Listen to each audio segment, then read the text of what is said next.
Hi and welcome to Sci-Fi Fans. I'm your host and sci-fi writer, W.A. Blinko, and this episode is just about Alien, really.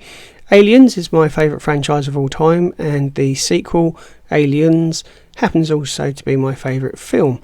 So there you go, a little bit of info about me. My second favourite film, by the way, is The Italian Job, and if you know me well, you'll know why.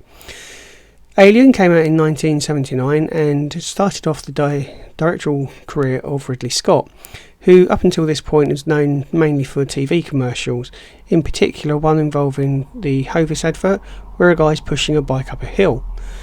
How you go from pushing a bike up a hill to an interstellar sci-fi horror is anyone's guess, and it does kind of remind me Peter Jackson. If you look at his early films, in particular In Bad Taste, and then you look at the Lord of the Rings films that he's made, you would not believe that they were done by the same person, albeit there's a big gap between them. But yeah, I mean, who'd have thought the director of In Bad Taste would go on to film and direct the real good, classy series of films called The Lord of the Rings. I digress, so I'll get back to Alien. Not only did Alien give Ridley Scott his, I wouldn't say his big break, because I think he'd had one or two beforehand, but it certainly helped Ridley Scott break into directorial roles in Hollywood. It also starred Sigourney Weaver. Now, Sigourney Weaver had never been in a big major picture before this, so this was her film debut. In the audition process, she actually told Ridley Scott what she felt and how she felt the character Ripley, who incidentally was actually written for a man to play, would be acting and what she felt the character would do in this given situation. In 1992, Squinny Weaver gave an interview because Alien 3 came out, and this is where she was chatting about how she got the role of Ripley. In the interview, she expressed her regret actually for how ballsy she was in the auditioning process for Alien, because she felt that she'd actually blown her chances. And to be honest, you probably wouldn't really blame Ridley Scott if a total unknown come in and started dictating how the character should act and what they should do.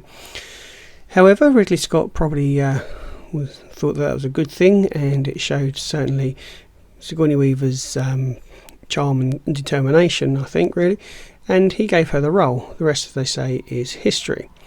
Incidentally, Meryl Streep was also considered for the role of Ripley, but she had a bit of a family tragedy at the time, and I don't know if she dropped out, but as I say, Ridley Scott handed the baton over to Sigourney Weaver. One of the most iconic scenes in Alien is the chessburster scene, and this is where if you're unfamiliar with the film, this is where the alien bursts out of John Hurt's stomach. It has been parodied a couple of times, particularly in Spaceballs with John Hurt himself, which is quite funny.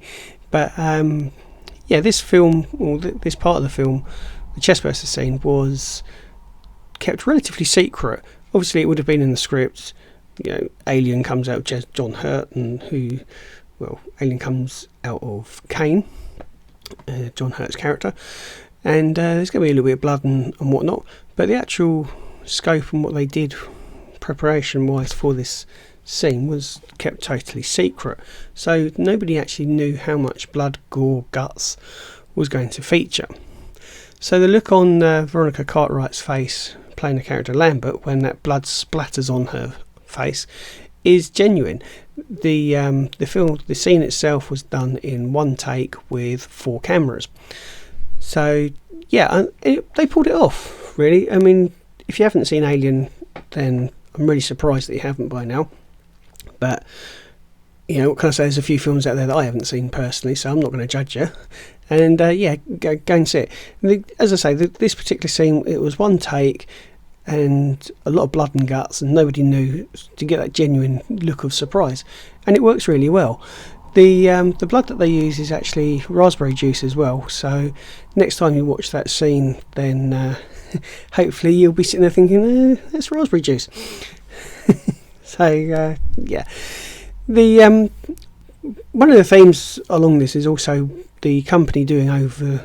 When I say doing over, they're going to swindle the passengers and the workforce out of their bonuses, and this causes tension between Ripley, and also Yaphet Katto's character Parker. So there are a couple of scenes where Ripley and Parker do have a bit of a stand down, and there's a lot of tension in those scenes. This was created because, well, obviously it was in the script, but the appearance and the tension on screen is pretty much genuine, because Ridley Scott told Yaphet Katto to annoy the life out of Sigourney Weaver off camera. This is something that Yaphet Katto went on to regret, because he did say again after the filming and everything in another interview that he actually become quite friends with Sigourney Weaver and liked her quite a lot. So yeah, the on-screen tension that you see in Alien between the two is pretty much genuine, and that's the reason why. So again, it's something that works. I think this is the thing with Ridley Scott, is he has a knack of pulling the best out of people, and you can always tell the level of attention to detail in his films is pretty much spot on. And the other thing with Alien is Ridley Scott kind of took a little bit of direction from Star Wars Episode 4, and also I think it's 2001 Space Odyssey, and he took inspiration from those two films in regards to space travel and how space travel works. He also then took a little bit of homage and inspiration from the Texas Chainsaw Massacre, and this is obviously for the horror side of Alien. So 3 films that are credited as giving Ridley Scott inspiration and a general feel of how to make these films is those 3 films. And that's where I'm going to wrap up this episode of Sci-Fi Fans. Thank you very much for joining me. If you've stayed this long, then thank you very much for listening to my ramblings. And yeah, if you like the episode, then please do subscribe and come back for more. And what can I say? Thank you very much for joining me. It's been a pleasure. I hope I've given you some insight into how they made Alien and given you a few interesting facts and pointers that you didn't know about. If I've missed anything, and I have, trust me, and there's points that you feel should have been covered, then please do get in touch with me. You can join me on my Facebook group, Sci-Fi Fans.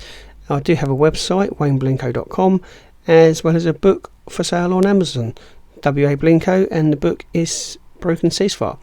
Thank you very much for stopping by and listening to me ramble on, and I will see you next time. Cheers.